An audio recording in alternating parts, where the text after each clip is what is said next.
अस्सलाम वालेकुम नाज़रीन, प्रोग्राम मंज़र पस मंज़र में आऊं तव्हांजो मेज़बान फ़हीम बबर। नाज़रीन, अॼोके प्रोग्राम में ॻाल्हि ॿोल कंदासीं त ही गुज़िरियल कुझु अरसे खां औरतुनि ते थींदड़ तशदुद जा वाक़िया वधी विया आहिनि ऐं ख़ासि तौर ते असां ॾिसूं त सिंध जे तालीमी इदारनि में केतिरा ई वाक़िया जेको आहे रिपोर्ट थी रहिया आहिनि। सिंध यूनिवर्सिटी जी ॻाल्हि कयूं त सिंध यूनिवर्सिटी में अलमास नाले हिकु शागिर्दियाणी खे रोड ते हिरासा कयो वियो, उनखे अगवा करण जी कोशिशि कई वई। उनखां पोइ असां ॾिठो त परवीन रिंद जेका नवाबशाह जी PMC जी तालिबा आहे ऐं उनखे बि हिरास कयो वियो। न सिर्फ़ु उनखे हिरास कयो वियो, उनखे तशदुद जो निशानो बणायो वियो।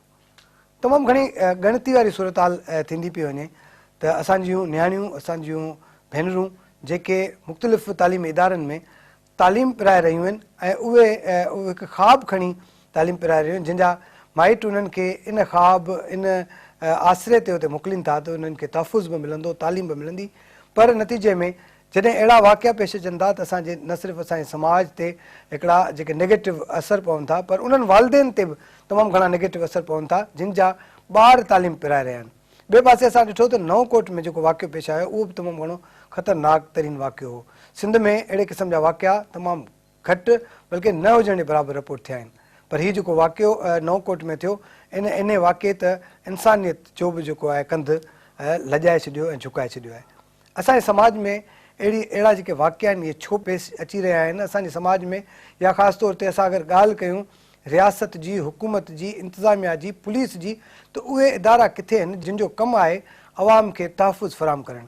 या वरी ॻाल्हि कयूं सिंध हुकूमत जी, त सिंध हुकूमत औरतुनि जे हक़नि लाइ, औरतुनि जे तहफ़ुज़ जे लाइ जेके क़ानून साज़ी कई आहे, जेके क़ानून पास कया आहिनि, उन्हनि ते अमल दरामद कॾहिं ऐं कहिड़ी रीति थींदो।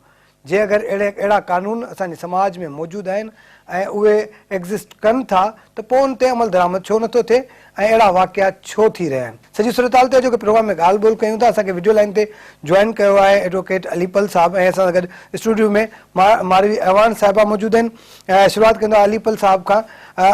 अली साहिबु, महिरबानी तव्हांजी, तव्हां असांखे जॉइन कयो।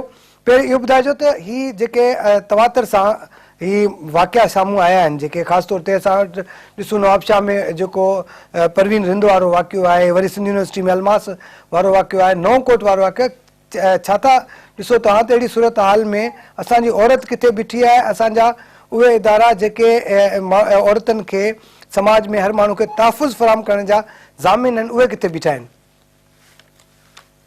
तव्हांजी महिरबानी, तव्हां हेॾे ज़बरदस्त ऐं अहम इशू खे जेको आहे सो पंहिंजे प्रोग्राम में खयो आहे। सभिनी खां पहिरीं ॻाल्हि इहा आहे त ॿिया माशरा जेकॾहिं तव्हां घुमंदव त तव्हां कोलंबो में वञी ॾिसंदव त छोकिरी राति जो 11 बजे मोटर साइकिल ते पंहिंजे घर महफ़ूज़ पहुचे थी। कोलंबो वारनि खां असांखे फार्मूलो वठणु घुरिजे त आख़िर छो उहो हुन छोकिरी ॾे निहारे कोन थो, उहो हुनखे तंग कोन थो करे, महफ़ूज़ तरीक़े सां भई जॉब करे घर पहुचे थी। पाकिस्तान ऐं सिंध में हेॾी सूरत हाल छो आहे? सभिनी खां पहिरीं त फ्रस्ट्रेशन आहे, असांजी तरबियत में मसइलो आहे। असांजी तरबियत में जेको तमामु घणे क़िस्म जो मसइलो आहे, दुबलोपन आहे, जो असीं ॻाल्हि ॿाहिरि हिकिड़ी कंदा आहियूं ॿी दिलि में ॿी हूंदी आहे। इन हवाले सां वरी अचूं त कानून ते, जिते असेंबलियुनि में कानून ठहनि पिया, हेॾा अधूरा कानून ठाहे मोकिलियासीं, छो जो उहे उन्हनि कानून में उहे कानून औरतुनि खे तहफ़ुज़ न आहिनि, इन करे उहे अधूरा कानून आहिनि। तव्हां मूंखे ॿुधायो, चाइल्ड मैरिज रिस्ट्रेंट एक्ट तव्हां कोर्ट में खणी वञो, तव्हां हुन ते मजिस्ट्रेट इम्प्लीमेंट करण लाइ तयारु न आहे। उन कानून में एतिरा हाल ऐं मिसिंग लिंक्स आहिनि। डोमेस्टिक वायलेंस प्रिवेंशन एक्ट खे तव्हां खणी अचो, उन में ॾिसो वञी को मजिस्ट्रेट, को जज हुनखे पुलिस वारो डील करण लाइ तयारु न आहे। हिकिड़ी FIR सिंध में 6 FIR कटियूं आहिनि, हेॾी वॾी पॉपुलेशन आहे। हेरासमेंट वारो एक्ट आहे। ऐं ॿी ॻाल्हि आहे त तव्हां लॉ ठाहिण खां पोइ हुनजी इम्प्लीमेंटेशन कंहिंखे अकाउंटेबल कयो आहे? तव्हांखे ख़बर आहे त नवाबशाह यूनिवर्सिटी में फरज़ाना जमाली वारो केस जेको असां हाई कोर्ट में अञा ताईं हले पियो, उनखे 3 साल आहे। फरज़ाना जमाली हिम्मत करे चयो त ही वाइस चांसलर मूंखे हैरास थो करे। उहो 60 सालनि जो वाइस गवर्नमेंट जे पासे हुई, पुलिस हिकिड़े पासे हुई, सभु इदारा हिकिड़े पासे आहे, हिकिड़ी छोकिरी हिकिड़े पासे बीठी हुई। हाणे इहे सभु अशर हुकूमतनि जा, इदारनि जा इहे हूंदा, हर शइ तरीक़े सां डील कयो वेंदो ऐं फेवरूं ॾिनियूं वेंदियूं, इंसाफ़ न ॾिनो वेंदो त पुलिस हींअर कानून खां डिॼे केरु थो? को माण्हू हेरासमेंट रेप करे उन खां पोइ ज़मानत कराए छॾे। बाबा तव्हां कानून अहिड़ा ठाहे छॾियो जो माण्हू खे तो करण महिल त दफ़ा सोचणो पए त मुंहिंजो अशर छा थींदो। तो मूं तव्हांखे सभई पासा ॿुधाए छॾिया, कानून ठहण खां वठी, तरबियत खां वठी कानून जी इम्प्लीमेंटेशन ताईं। आउं तव्हांखे ॿुधाईंदो हलां त पुलिस माण्हू हिकिड़ो तेरी छोकिरियूं पे तहफ़ुज़ ॾियण लाइ छोकिरियूं हुनजे घर में हुयूं नओं कोट में ठीकु। उहे छोकिरनि खे वापसि खणी आयो आहे। हाणे इहे ॾुआरी वर्तन में वेठा हूंदा किथां जेको आहे सो कानून ते अमल थींदो। अच्छा अलीबल साहब इहो ॿुधाइजो त असांजा जेके इदारा आहिनि ख़ासि तौर ते तालीमी इदारनि जी ॻाल्हि कयूं त उते हिकिड़ियूं कमेटियूं जुड़णियूं आहिनि या जुड़ण जी जेको आहे ॻाल्हि थियल आहे त भई उते एंटी हिरासमेंट जी कमेटियूं हूंदियूं। अगरि कंहिं शागिर्दानी सां या वर्क प्लेस ते जेका औरतूं कमु कनि थियूं कंहिं इदारे में अगरि उन्हनि सां कंहिं क़िस्म जो को हिरासमेंट जो मामिलो थिए थो त उहे उन्हनि कमेटियुनि सां रुजू कनि। हिते इन्हनि कमेटियुनि जो को किरदारु नज़र अचे थो तव्हांखे? साईं कमेटियूं तव्हां यूनिवर्सिटी लिस्ट खणो ऐं पोइ पंहिंजी सरप्राइज़ विज़िट करियो हुननि खां पुछो त कमेटियूं आहिनि न ऐं जेकॾहिं कोई पॉइंट आउट करे जो हिते कमेटियूं कोन्हे त पोइ हुनजो जेकॾहिं शागिर्द आहे या शागिर्दियानी आहे त हुन सां अहिड़ी हालत सां कनि हुनजो एडमिशन कैंसिल करे छॾीनि।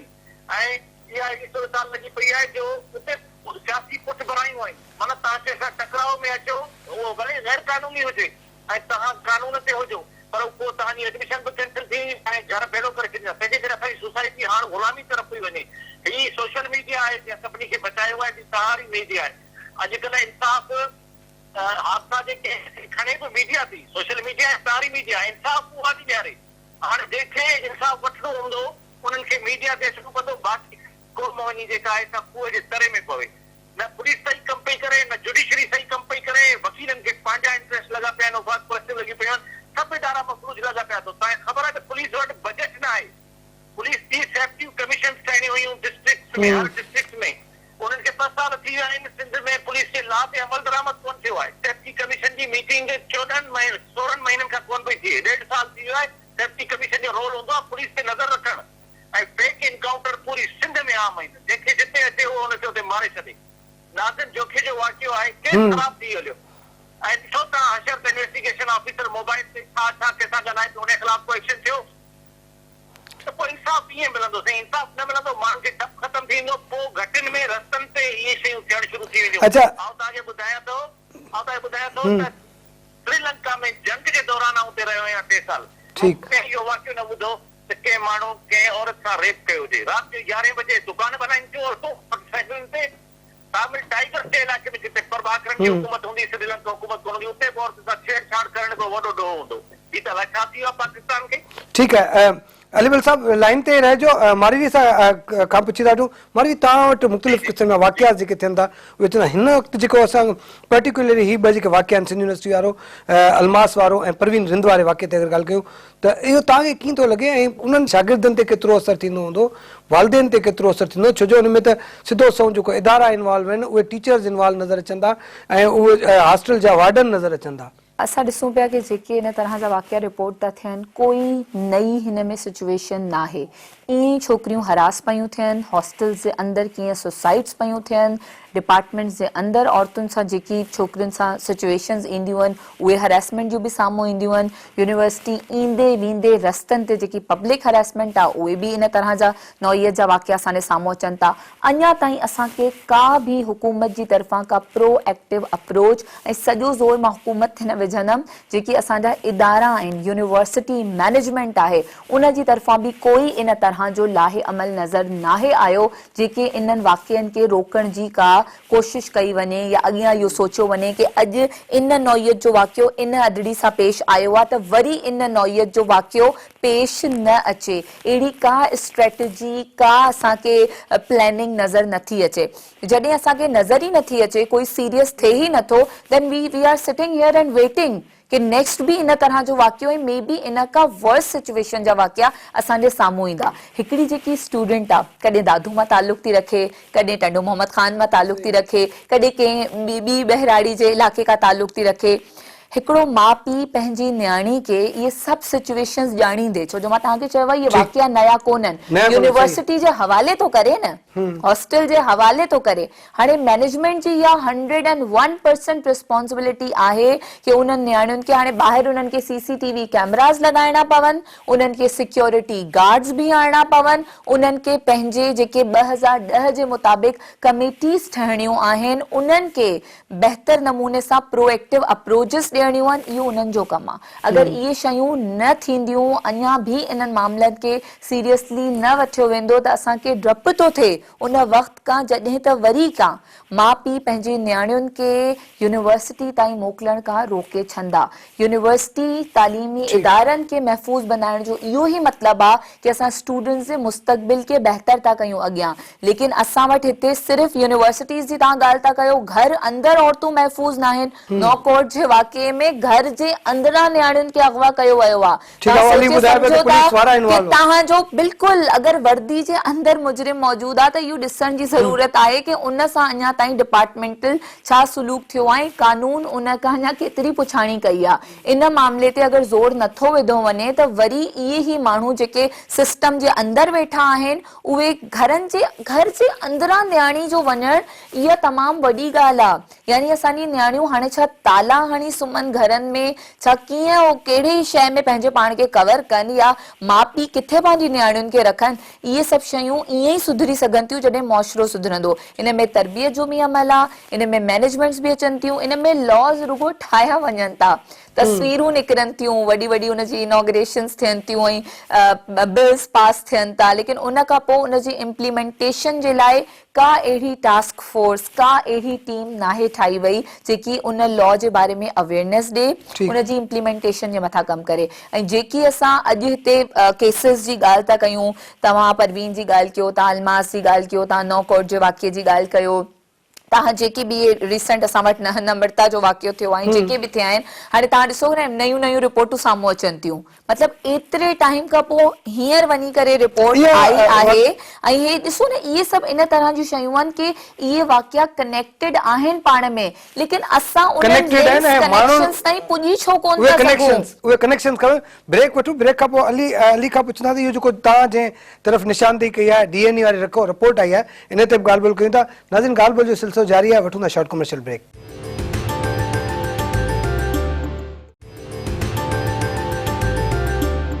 वेलकम बैक नाज़रीन, प्रोग्राम मंज़र पस मंज़र में ही जेके शागिर्दाणियुनि सां वाक़ियात पेश आया आहिनि उन जे हवाले सां ॻाल्हि ॿोल जो सिलसिलो जारी आहे। अली साहब, इहो ॿुधाइजो त की था ॾिसो जेका ब्रेक खां पहिरीं जंहिं ॻाल्हि जी निशानदेही कई मारवी, त हीउ अहिड़ो वक़्तु हो जंहिं वक़्तु हिन वक़्तु परवीन रिंद वारे वाक़े में सॼी क़ौम जेका आहे उहा हिन वक़्तु परेशान आहे, एहतजाज थी रहिया आहिनि, धरना लॻल आहिनि।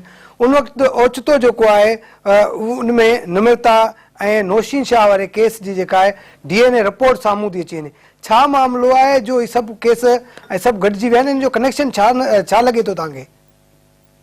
ॾिसो, हिन जे पोयां थी सघे थो को अहिड़ी का शइ हुजे, को माण्हू चाहींदो हुजे हिन इशू खे उभारण ऐं हिन वक़्त में, ऐं पर हाणे असां आऊं त हुनजी पॉज़िटिव शइ ॾिसंदुसि त जेका ईअं उथारे पियो त इहो इशू मौजूदु आहे ऐं उथणु घुरिजे, हिनखे दबाइण न घुरिजे। छो जो निमरता जो केस सां फिज़िकली मूं पाण ई ॾिठी आहे ऐं नाइला रिंद जो केस मूं पाण कयो, जुडिशियल इंक्वायरी असांजी पिटीशन ॾिसी, तंहिंजे करे इहे इशू दबाइण न घुरिजनि। जेकॾहिं मौक़ो आहे त इहो ॾाढो सुठो मौक़ो आहे सोसाइटी, पर मसइलो इहो आहे त जेसि ताईं परवीन रिंद जे लाइ माण्हू ते FIR न कढी, जेसि ताईं नओं कोर्ट में 2 छोकिरियूं अगवा थी वयूं आहिनि, उहे जेकॾहिं वापसि जेकॾहिं हुनजा माइट ते रोड बंदि न कनि त FIR ऐं हिकिड़ो फ्यूडल लॉर्ड जेको आहे, हिकिड़ो दाड़े आहे, उहो हुनजी 506 जी FIR 5 मिंटनि में छो कटे छॾे। ऐं वरी जॾहिं छोकिरियूं मोटी थी अचनि था इलाही माण्हू उहे चवनि था त हिन में रेप त लॻे थो कोन थियो आहे। बाबा, रेप अगवा करणु छोकिरी खे घरां खणी वञी 24 कलाक किथे रखण छा घटि क्राइम आहे छा? त इन करे ऐं ॿियो आऊं हिकिड़ी सलाह इहा ॾींदुसि त ही जेके DNA टूल सुप्रीम कोर्ट ॾिना आहिनि त बाबा तव्हांजो अखियुनि ॾिठे शाहिद की हाणे रेप में ज़रूरत ई कोन्हे त बाबा अखियां ॾिठा शाहिद हुजनि, इहे पुराणा केस थी विया। हाणे केस में इहो आहे तव्हां छोकिरी जो मेडिकल करायो, मेडिकल खां पोइ DNA रिपोर्ट करायो, DNA रिपोर्ट खां पोइ त यकदमि उन ते ई छोकिरी जे बयान ते तव्हां ॾेई छॾियो सज़ा। तव्हांखे ख़बर आहे सेवण वारे वाक़े में छा थियो? सेवण वारे वाक़े में मजिस्ट्रेट खे छोकिरी चयो त हिन मूंसां ज़ना कयो आहे, उहो माण्हू जज साहिब DNA करण लाइ तयारु न हो। त असांजी कोर्ट, असांजी पुलिस में एतिरी ताक़त न आहे जो कि मजिस्ट्रेट खे अंदरि जले वही ॿधी ऐं DNA करण जो, उहो ज़मानत ते हो ऐं केस बि ख़तमु थी हलियो। नाइंसाफ़ी थींदियूं त पोइ आउं तव्हांखे ॿुधाए छॾियां त हीअ त वीचारियूं मिडिल क्लास जी छोकिरियूं आहिनि ऐं हुननि जा पेरेंट्स आहिनि जिन जी वॾी हिमत आहे जो हुननि खे पढ़ाइनि पिया। न त ही वॾा माण्हू जेके आहिनि उहे हिन खां बेख़बर वेठा आहिनि, पंहिंजे ॿाहिरि मुल्कनि में छोकिरियूं मोकिलीनि पिया ऐं ग़रीब माण्हू छोकिरी पढ़ाए कोन थो सघे। पर आउं तव्हांखे ॿुधायां हिननि जी हिमत खे सलाम आहे जो हिननि सभिनी रिंदनि जे मौजूदगीअ में इहे तालीम पढ़ाइनि पियूं। पर हासिलनि जे अंदरि माहौल एॾो ख़राबु आहे जो आउं बि चवां थो अञा ताईं तव्हांखे ख़बर आहे त वज़ीर हासिल या प्राइम मिनिस्टर साहिब ॿिन्ही खे हेसिताईं नोटिस वठणु घुरिबो हिन शइ जो। ठीकु। चीफ जस्टिस साहिब के हिकिड़े वाक्य जो न पर पूरी सरकार खे नोटिस वठणु घुरिजे आहे। ठीकु आहे अली साहब तव्हां असां सां गॾु ई रहिजो। मां बि कीअं था ॾिसो जेका अली ॻाल्हि कई त ॾाढो ज़रूरी आहे एॾो वॾो जॾहिं वाक़ियो थी वञे माण्हू ॿी ॻाल्हि पहिरीं त हिन ते थोरो ॻाल्हाइजो त जेका ॻाल्हि अली कई त हिन असांजे समाज में असांजी रियासत असांजी इंतिज़ामिया जेसिताईं असीं एहतजाज नथा कयूं जेसिताईं को माण्हू पंहिंजे हक़ जे लाइ रोडनि ते नथो निकिरे तेसिताईं को सिस्टम ई न आहे कंहिंजी FIR कटिजे कंहिंखे इंसाफ़ मिली सघे। तौर तरीक़ा इन तरह जा ई आहिनि कि जेसिताईं सिविल सोसाइटी उन केस खे नथी खणे, मीडिया नथी खणे, सोशल मीडिया ते घड़ी घड़ी हैशटैग जा जेके ट्रेंड्स ठही विया आहिनि ऐं शेयरिंग जा एंड ऑल इहे नथा थियनि जेसिताईं असांजा हुकुमरान जेसिताईं जेके असांजा स्टेक होल्डर्स आहिनि उहे नथा अचनि मैदान में। त हाणे इहा ई अगरि जदोजहद हर वक़्तु रहंदी त पोइ उहो केस जेको त अनरिपोर्टेड आहे या मीडिया ऐं सोशल मीडिया या सिविल सोसाइटी ताईं बि नथो पुॼे उनजो तव्हां ॾिसो कि लेवल छा हूंदो, उहो किथे वञी बीहंदो। छो जो मां त हिननि केसिस खे ईअं थी ॾिसां कि अनरिपोर्टेड इहे वाक़िया घणा आहिनि।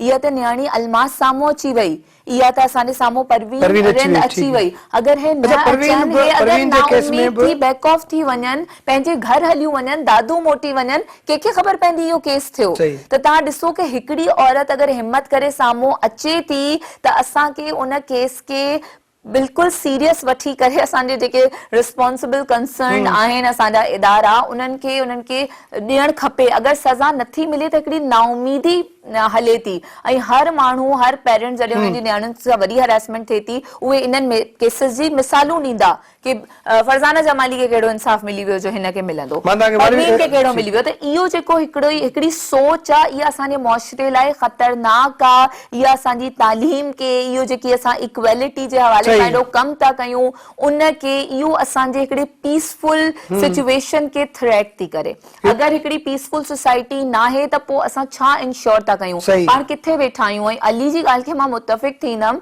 कि हर को पंहिंजी नियाणियुनि खे औलाद खे ॿाहिरि जे मुल्क पढ़णु नथो मोकिले सघे, उहे ग़रीब आहिनि। असांखे अगरि पंहिंजे मुल्क खे मज़बूत करणो आहे त जेसि ताईं अमन न हूंदो जेसि ताईं बराबरी न हूंदी जेसि ताईं इन तरह जी जेकी मेंटेलिटीज़ आहिनि जिन्हनि खे असां सिक मेंटेलिटीज़ चऊं था जेकी बीमार ज़हनियतूं आहिनि जेके त एॾा डायरेक्टर वॾा वॾा एॾा यूनिवर्सिटीज़ जे अंदरि वेठल पढ़ियल लिखियल माण्हू अगरि नियाणियुनि खे ईअं हरास करण ते लही ईंदा त पोइ असां ॿियो काॾे वेंदासीं। ऐं हिते मां यूनिवर्सिटीज़ जे लाइ हिकिड़ी ॿी शइ बि चवणु चाहींदमि जंहिंजो दिलि चाहे थो बाइकूं ऐं जेको आहे इहे गाॾियूं अंदरि हलियूं थियूं वञनि प्रॉपर एंट्रीज़ खे त ॾिठो वञे प्रॉपर CCTV कैमरास खे ॾिठो वञे। हिते तव्हां ॾिसो हर जॻह ते स्टूडेंट्स ॿाहिरि बीठा आहिनि इहे धरना हणी करे कि फीस एतिरी घणी आहे। कोरोना जे टाइम में यूनिवर्सिटीज़ जी तरफ़ां को एतिरा एफर्ट्स न हुया, रुगो हिकिड़े मोबाइल ते डिजिटल क्लासेस थियूं आहिनि उहे एॾियूं फीसूं न बिजली जा बिल वया न ॿिया कोई रिसोर्सिस वया त उहे फीसुनि खे छो न सिक्योरिटी में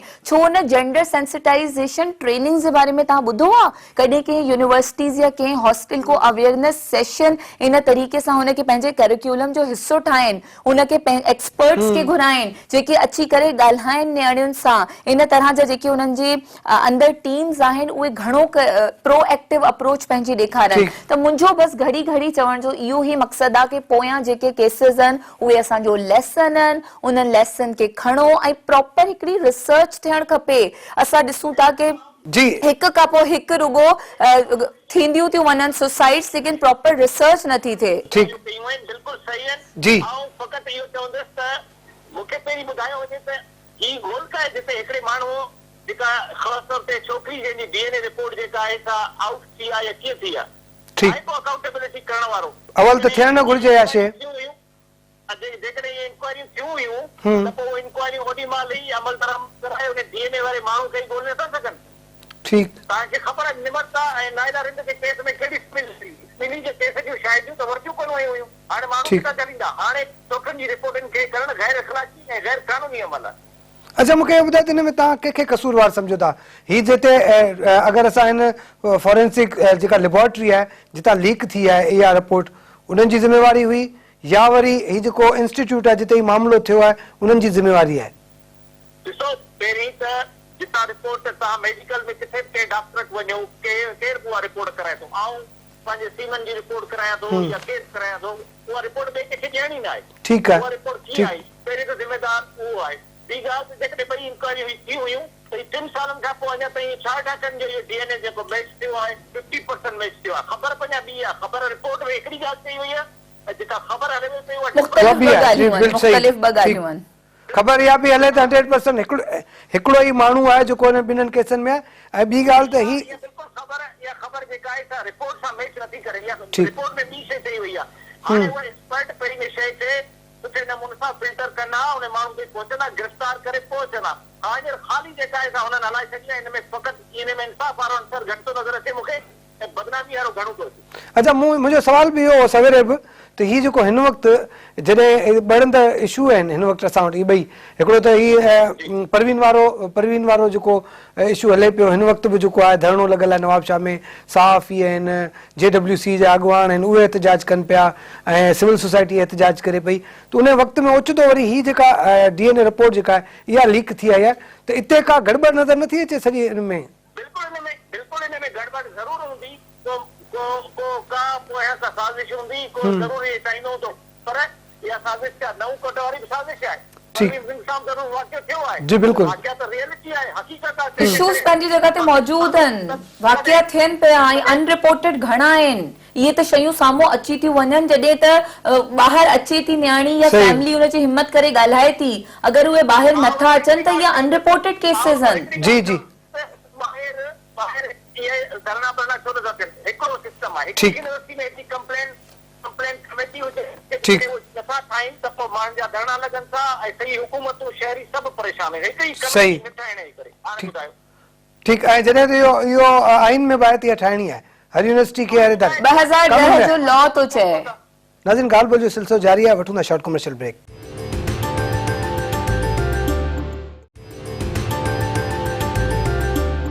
वेलकम बैक नाज़रीन, प्रोग्राम मंज़र पस मंज़र में ही जेके शागिर्दाणियुनि सां वाक़ियात पेश आया आहिनि उन जे हवाले सां ॻाल्हि ॿोल जो सिलसिलो जारी आहे। अली जेका ॻाल्हि करे भई आई जेका कमेटी त ठाहिणियूं आहिनि, हिन वक़्तु असां ॾिसूं था त कंहिं इदारे में जेका अली पहिरीं बि ॻाल्हि कई ऐं असां पहिरीं बि इन शइ ते डिस्कस करे चुका आहियूं त जेके मुख़्तलिफ़ तालीमी इदारा आहिनि, वॾा सिंध यूनिवर्सिटी जी ॻाल्हि कयूं, LMC जी ॻाल्हि कयूं, ॿिया जेके आहिनि जीअं चांडका मेडिकल कॉलेज आहे हिन जी खणी ॻाल्हि कयूं, उते इहे एक्टिव न आहिनि। इहे मां तव्हांखे इहा ई ॻाल्हि करणु चाहियां थी कि असां बतौर ह्यूमन राइट एक्टिविस्ट जेके असां सिंध पुलिस सां गॾु सॼो वुमेन प्रोटेक्शन सेल्स जे हवाले सां कमु था कयूं, जीअं त असां केसिस खे टेकअप कयूं था, असां पंहिंजे तौर ते बि इन्हनि यूनिवर्सिटीज़ जे अंदरि सेशन्स बि थींदा आहिनि ऐं जॾहिं को सेशन असां कराइण जे लाइ वञूं था या स्टूडेंट्स सां असां ॻाल्हि ॿोल कयूं था या उन्हनि जी जेकी कमेटीज़ आहिनि त उहे कमेटीज़ मौजूद आहिनि, लेकिन इते सवाल इहो उथे थो कि जॾहिं इन तरह जा वाक़ियात थियनि था त उहे नियाणियूं उन्हनि कमेटीज़ ताईं वञनि छो कोन थियूं? यानी तव्हां भरोसो गेन छो कोन करे सघिया आहियो? इते तव्हांखे उनजी प्रॉपर पब्लिसिटी तव्हां कई आहे, छो जो 2010 जो लॉ इहो बि चए थो कि फ़क़ति कमेटी नाहे ठाहिणी, उन कमेटी जे हवाले सां सेशंस नोटिस, ऐं अगरि इहो बि यूनिवर्सिटी करे चुकी आहे त छा इन जो टाइम पीरियड वधाइण जी ज़रूरत आहे? हर महीने या हर 15 ॾींहंनि खां पोइ सेशन करण जी ज़रूरत आहे? हिकिड़ो प्लान त कयो। अगरि तव्हांखे कंप्लेंट नथी अचे, तव्हांजी कमेटीज़ मौजूद आहिनि, त तव्हांखे ख़बर आहे इहो हिकिड़ी आम सोच आहे, असां वटि हरासमेंट थिए कोन थी, आई एम सॉरी, असां हिन खां एग्री कोन आहियूं। अगरि तव्हां चओ था कि कमेटी मौजूद आहे ऐं केसिस रिपोर्ट नथा थियनि त इते तव्हां सक्सेसफुल न ठाहे सघिया आहियो कमेटी, तव्हांखे अञा वधीक कम करण जी ज़रूरत आहे, छो जो इन्हनि नियाणियुनि खे जॾहिं मीडिया जो सहारो थो वठणो पए, इहा ॾाढी हिकिड़ी परवीन रिंद वारो जेको वाक़ियो थियो आहे, बिल्कुलु तव्हांजी ॻाल्हि सही आहे, परवीन रिंद वारो जेको वाक़ियो थियो उन में उन कोशिशि कई आहे, हुन पंहिंजे परवीन रिंद जो इहो ई चवणु आहे कि मां पहिरीं रिपोर्ट पहुती आहे, उन जे साम्हूं बि एहतजाज करणु चाहियो पिए, पर हुनखे उते ॻाल्हाइण न ॾिनो वियो, जंहिंखां पोइ पहिरीं जी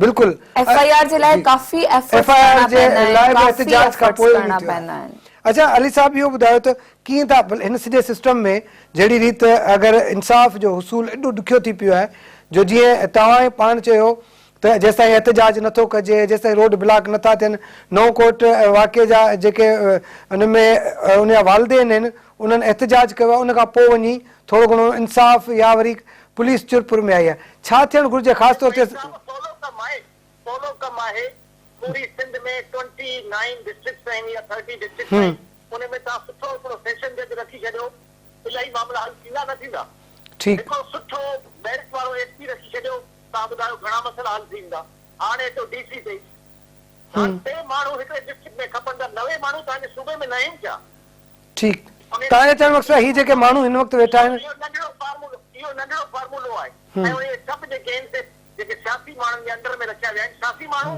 ॾिसो आम सियासी आहियां पर सियासी माण्हू त हूंदा ई बदमाश आहिनि चोरनि खे छॾाईंदा पंहिंजे रेपिस्ट खे छॾाईंदा आहिनि उन्हनि जे मातहत पुलिस DC ऐं इहे सभु रखिया वेंदा त पोइ इहे ॾोह बंदि न थींदा पोइ इहे न्याणियूं ऐं इहे इज़त जा मसइला इहे थींदा रहंदा क्राइम पोइ हूंदो ऑनर किलिंग जा पेंसिलनि में तव्हांखे ख़बर न आहे त ऑनर किलिंग जी रिपोर्ट आई आहे 127 मायूं साल 2021 में मारिजी वयूं सही 3 ज़िलनि में शिकारपुर घोटकी कश्मीर ऐं पंहिंजो इहो ज़िलो आहे हिकिड़ो उन में ठीकु हाणे तव्हां अंदाज़ो लॻायो अच्छा आख़िर में इहो ॿुधाइजो त असां वाइंड अप जी तरफ़ वञूं पिया त छा असांजो जेको पेरेंट्स आहिनि ख़ासि तौर ते असां जेको हीउ मामला ॾिठा आहिनि उहे लोअर क्लास या वरी जेके पुठिते पियल छोकिरियूं आहिनि उन्हनि सां घणा था थियनि हीउ ॾिसो हीअ जेका असां अगरि ॻाल्हि अलमासी जी कयूं था उनजो तालुक़ु सिजावल सां आहे परवीन जो तालुक़ु दादू सां आहे ऐं इन्हनि छोकिरियुनि खे टारगेट कयो थो वञे त उन्हनि जे वालदेन खे या वरी टीचर जे लाइ कहिड़ी तव्हां हिकिड़े क़िस्म का तजवीज़ ॾींदो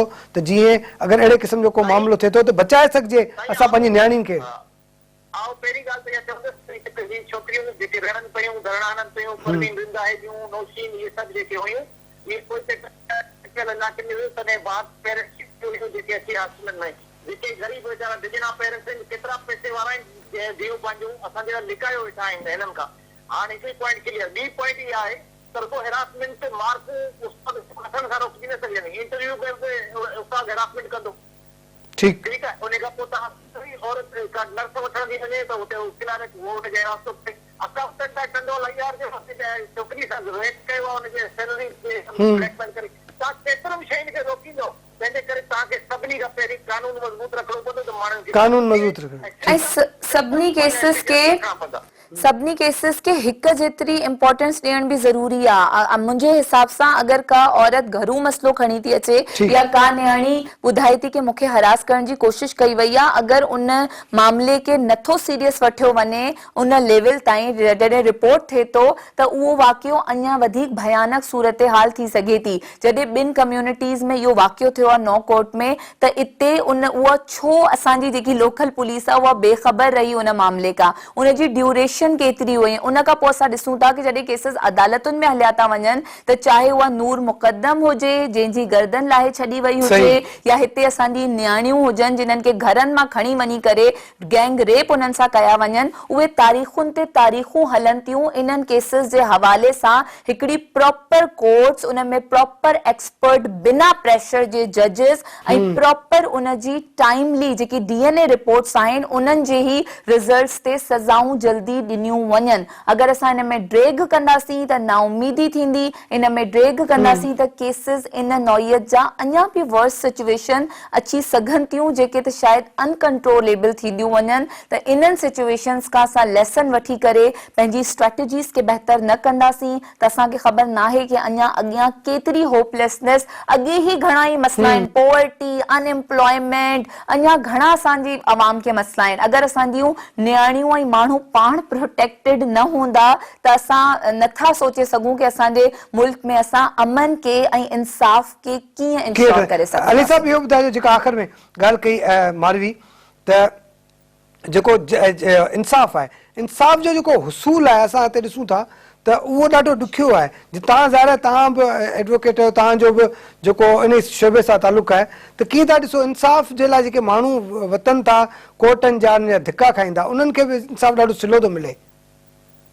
साईं ॾिसो पहिरीं त जुडिशरी जेका आहे उहा पाण में विड़ी पई आहे। ठीकु। उन खां पोइ जुडिशरी में बि इंडिपेंडेंस कोन्हे, मथां खां प्रेशर आहिनि, जजनि जे मथां केॾियूं शयूं आहिनि। जज अॼु हिकिड़ो फ़ैसिलो था ॾियनि पियो, जजनि ते वॾियूं कंप्लेन लॻी पई। उन खां पोइ पुलिस इदारा कमज़ोर लॻा पिया आहिनि। तंहिंजे करे तव्हांखे चवंदुसि हिकिड़ो सबबु कोन्हे। वरी वकील त वकील 2 लख रुपए खां सवाइ केस जी ॻाल्हाए किथे आहे लीगल एड?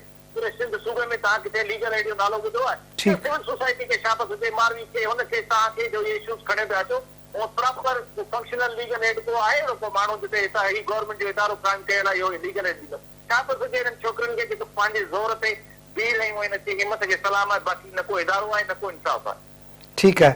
मारवी, आख़िर में तव्हां छा चवंदव? मां इहो ई चवणु चाहींदमि कि इहे जेके बि केसिस थियनि था इन्हनि जे बारे में हाणे असांखे बहितर तरीक़े सां रिसर्च करण जी ज़रूरत आहे, छो जो हे इशू हिकिड़ो तमामु घणो हिकिड़ो क्रिटिकल इशू थी करे साम्हूं अचे थो, जंहिंमें औरतुनि जी हरेसमेंट आहे, जंहिंमें नियाणियूं इंस्टीट्यूशन्स जे अंदरि सेफ न आहिनि, जेके सुसाइडल केसिस आहिनि। इन जे हवाले सां असां सिर्फ़ु इन्हनि कमेटीज़ ते नथा रिलाए करे सघूं। असांखे इन्हनि केसिस खे खणी करे प्रॉपर हिकिड़ी मीडिया मां, सिविल सोसाइटी मां ऐं गवर्नमेंट जा जेके स्टेक होल्डर्स आहिनि उन्हनि खे मिलाए करे हिकिड़ी बहितर नमूने सां फेडरल लेवल ते ठहण खपनि कमेटीज़, जंहिंमें असांजे सिंध जा जेके प्रोविंशियल जेतिरा भी लीडर्स आहिनि उनमें सीएम साहब खे पाण भी ॾिसणो पवंदो कि सिंध जी औरतुनि जे हवाले सां सूरत हाल जेतिरी ख़राब आहे, उन्हनि सॼे केसिस जी जेकी असां वटि एनालिसिस अचे थो, जंहिंमें घरू केसिस खे अलॻि करे ऐं जेके एजुकेशनल इंस्टीट्यूशन्स में हरासमेंट एंड सुसाइडल केसिस आहिनि उन्हनि खे अलॻि करे 2 जेके रिसर्चिस फैक्ट फाइंडिंग्स ईंदियूं, उन खां पोइ प्रॉपर स्ट्रेटजीज़ ऐं प्रॉपर प्लानिंग करण जी ज़रूरत आहे। ऐं इहो ॾिसण जी बि ज़रूरत आहे कि हाणे जीअं पुठियां केसिस थियनि था त उहे बंदि था थी वञनि फाइलुनि जे अंदरि। उन्हनि सभिनी केसिस के अंदरि कम से कम मां इहो चवंदमि कि पोएं 10 सालनि जे केसिस खे कढी करे उन्हनि जी रिसर्च कराइण जी ज़रूरत आहे। इहे साल गुज़रंदा वेंदा, केसिस गुज़रंदा वेंदा, इहे मामलात न हल करे सघंदासीं। जी जी ॿाहिरि छा थींदो आहे, ॿ शयूं कंदा आहिनि त कानून खे टेस्ट कंदा आहिनि, कानून खे सोसाइटी में लाहे पोइ 3 सालनि खां पोइ चेक कंदा आहिनि कानून ते अमल थियो, कानून सही आहे ग़लति आहे, उहो बि हिते कोन थिए। पर आख़िरी ॻाल्हि इहा आहे जेकॾहिं का छोकिरी चवे थी मूंखां नाइंसाफ़ी थी आहे त उन जी एॾी सख़्त क़िस्म जी जुडिशियल कार्रवाई करे कई वञे ऐं उनजा फैक्ट माण्हुनि जे साम्हूं आंदा वञनि त कूड़ थिए, सच थिए त आईंदा केरु कंहिं ते कूड़ इल्ज़ाम न लॻे ऐं को बि सच दबजी न करे। ॿिन्हिनि तरफ़ खे ॾिठो वञे कि फ़ाइदो भी न खयो वञे, कंहिं बेकसूर खे बि न फासायो वञे ऐं शयूं बिल्कुलु क्लियर हुजनि, बिल्कुल सच्चाई सां फैक्ट फाइंडिंग सां जेको आहे रिपोर्ट ज़ाहिर कई वञे। अलीपल साहब तव्हांजी महिरबानी, मारवी तव्हांजी महिरबानी।